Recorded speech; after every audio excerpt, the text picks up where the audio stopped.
हुजूर पाक सल्लल्लाहु अलैहि वसल्लम घर में आए, पूछा बच्चे कहाँ हैं? हज़रत फातिमा कहती है मैं कब से ढूंढ रही हूँ, बच्चे नहीं मिल रहे, छोटे छोटे थे।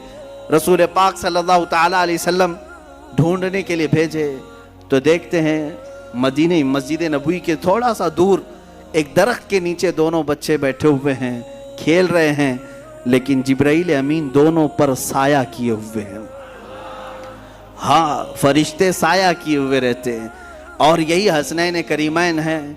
हुजूर पाक सल्लल्लाहु अलैहि वसल्लम घर में इनको खुद खिलाया करते थे। बच्चों के साथ अगर खेलना हुजूर का साबित है तो इन शहजादों के साथ है। कुश्ती लड़ा रहे होते हुजूर पाक सल्लल्लाहु अलैहि वसल्लम हज़रत हसन और हुसैन की कुश्ती लड़ा रहे हैं। होता है घरों में दो बच्चों की कुश्ती लगाते हैं, तो हुजूर सल्लल्लाहु अलैहि वसल्लम किसकी साइड ले रहे थे?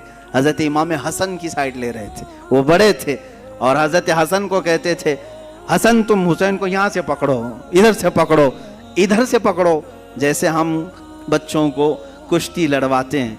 मेरे आका सल्लल्लाहु अलैहि वसल्लम जब इस तरह का मुकाबला करवा रहे थे, हज़रत फातिमा घर में से कहती हैं, अब्बा जान ये कैसी बात है, आप बड़े की साइड ले रहे हैं, हसन बड़े हैं आप उनकी साइड ले रहे हैं, हुसैन छोटा है। हुजूर पाक फरमाते हैं, फातिमा तुम नहीं देखती हुसैन की तरफ से जिब्राइल हैं, जिब्राइल उनसे कह रहे हैं कि हसन को यहाँ से पकड़ो, हसन को यहाँ से पकड़ो। अल्लाह अल्लाह, ये शहजादे वो हैं जिनमें से एक को सैयदुल अंबिया सपोर्ट कर रहा है, दूसरे को सैयदुल मलाइका सपोर्ट कर रहा है। और वो घराना कैसा जिसके बारे में इमाम ज़मन कहते हैं, बे इजाजत उनके घर में जिब्राइल आते नहीं, कदर वाले जानते हैं इज्जो शान अहले बैत।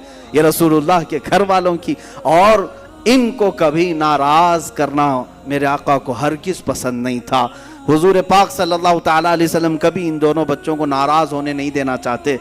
इससे आप अंदाज़ा लगा सकते हैं कि इमाम हुसैन जब पैदा हुए हैं उसी वक्त मेरे आका सल्लल्लाहु अलैहि वसल्लम के घर में हज़रत इब्राहीम की विलादत हुई थी। हुजूर के अपने बेटे बीबी मारिया किब्तिया से हुजूर के बेटे पैदा हुए, उनकी उम्र 6 महीने की हो गई थी। और हज़रत फातिमा के घर में इमाम हुसैन पैदा हुए। आगे पीछे थोड़ी सी एक वक्त ऐसा आया कि हुजूर अपने बेटे को लेकर बैठे हैं। बेटा कितना अजीज होता है, बेटा अपना बेटा। 2 बेटे पहले हुजूर के इंतकाल कर चुके थे, ये तीसरे बेटे थे हज़रत इब्राहीम, और हज़रत फातिमा के बेटे हुसैन दोनों को चूम रहे थे। जिब्राइल आए, कहा आका अल्लाह ताला की मंशा ये है कि इन दोनों में से किसी एक ही को आप रख सकते हैं। अल्लाह अकबर, चुनो तो किसको चुनो? एक तरफ बेटा है और एक तरफ नवासा है। मेरे आका सल्लल्लाहु ताला अलैहि वसल्लम ने दोनों की तरफ देखा और जिब्राइल से कहा, ए जिब्राइल, हुसैन को मैं मुंतखब करता हूँ। अपने बेटे को जिस पर वार दिया, रसूल पाक सल्लल्लाहु अलैहि वसल्लम ने अपने बेटे को जिन पर कुर्बान किया, उस हुसैन आज़म का हम तज़किरा करने चले हैं। मेरे आका सल्लल्लाहु ताला अलैहि वसल्लम ने जिनका हद दर्जे ख्याल किया, नमाजों में, घरों में और हर जगह। यहाँ तक कि अगर मेरे आका सल्लल्लाहु अलैहि वसल्लम किसी घर दावत में गए, खाना वहाँ पर रखा गया है, तो पहले कोई चीज़ मंगवाते और आधा उसमें से करके कहते, ले जाओ फातिमा के घर दे आओ, उनके घर में फाका है। अपने शहजादों का ख्याल फरमाते, अपने नवासों का ख्याल फरमाते। अजीज़ान गिरामी, यही वो अहले बैत हैं जिनकी शान में कुरान की कई आयतें नाजिल हुई। वयुतइमून अत्तआम अला हुब्बिही मिस्कीनन व यतीमन व असीरा, यह आयत है सूरह दहर की 29वें पारे में। हुआ यह था कि हज़रत फातिमा की कनीज़ फिज़ा, इन्होंने मन्नत मांगी थी। दोनों शहजादे बहुत बीमार थे कि अगर ये सही हो जाएं तो हम 3 रोज़े रखेंगे, अगर ये सही हो गए तो 3 रोज़े रखेंगे। घर वाले बच्चे सही हो गए, रोज़ा रखा सारे लोगों ने मिलकर। मौला अली करमल्लाहु वजहुल करीम, हज़रत फातिमा और ये कनीज़ फिज़ा और 2 शहजादे। हज़रत अली की कमाई 2 दिरहम की थी। बागीचे से खिदमत के बाद 2 दिरहम लाते, जिससे इतना आटा आता कि 5 रोटियां बन सकती थी। यह अहले बैत का घराना है। इफ्तार में रोटियां बनी। शाम के वक्त किसी फ़कीर ने आवाज़ दी। एक मिस्कीन आया, फ़कीर आया, कहा मैंने सुना है कि ये रसूलुल्लाह के घर वाले हैं, ये अहले बैत हैं, मैं बहुत भूखा हूँ, मुझे खिला दिया जाए। हज़रत फातिमा ने 5 रोटियां उठा कर दी थी। पानी पी करके उन लोगों ने इफ्तार किया, दूसरा भी रोज़ा रखा। दूसरे दिन हज़रत अली फिर आटा ले आए, 5 रोटियां बनाई। आज के दिन एक यतीम बच्चा आया इफ्तारी के वक्त में, उसने भी वही आवाज़ उठाई। हज़रत फ़ातिमा ने वो 5 रोटियां उठाकर उस यतीम को खिलाया। आज फिर पानी से इफ्तार किया। तीसरा रोज़ा था। तीसरे रोज़े के दिन हज़रत अली खुद मेहनत करके इतने पैसे ले आए कि फिर 5 रोटियां बनी। उस दिन इफ्तार के लिए बैठे तो जेल से छूटा हुआ एक कैदी आया। कहा मैं हर घर को खटखटा लिया, मुझे कोई नहीं खिलाया।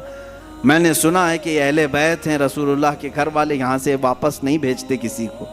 हज़रत फ़ातिमा ने उस कैदी को भी 5 रोटियां दी थी। तीसरा दिन गुजर गया, पेट पीठ से लग गया, भूख की शिद्दत है, बच्चे ताक में बैठ गए और हज़रत अली झुक गए थे। ये शाम का वक्त था। मेरे आका सल्लल्लाहु ताला अलैहि वसल्लम तशरीफ़ लाए, घर में आए, पुकारा कहाँ है, आवाज़ किसी की नहीं आ रही थी। सब एक एक कोनों में बैठे हुए थे। अल्लाह के नबी सल्लल्लाहु अलैहि वसल्लम ने पुकारा फ़ातिमा। वो आई, पूछा क्या माजरा है। सुनाया ऐसे ऐसे हमने मन्नत मांगी थी। मन्नत मांगो तो रोज़े की मांगो ए गुलामों, अहले बैत के गुलाम।